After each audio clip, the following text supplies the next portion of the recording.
tutto parte dal caffè. Quante volte abbiamo invitato un amico per prendere un caffè?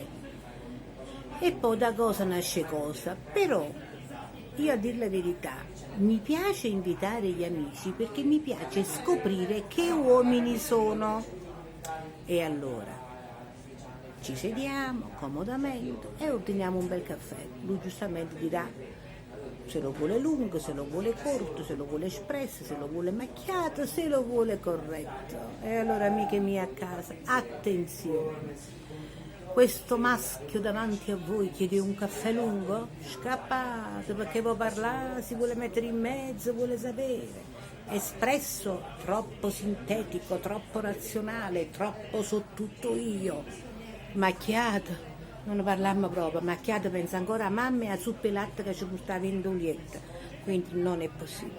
Ma se per caso vi capita quell'uomo che vi chiede un caffè corretto all'anice, quello è un uomo da sposare perché ha tempo, ha predisposizione, vuole conoscervi bene, vi vuole fare dei bellissimi regali, sicuramente, ascoltatemi, ed è paziente. Quindi che cosa scegliamo noi? L'uomo che vuole un caffè corretto, o con l'anice o con la grappa o col brandy. Col brandy è proprio il massimo dell'afrodisiaco e dell'erotismo.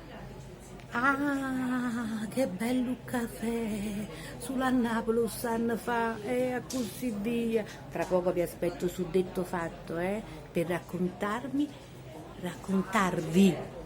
delle mie esperienze caffettiere. Capite a me? Un bacione forte.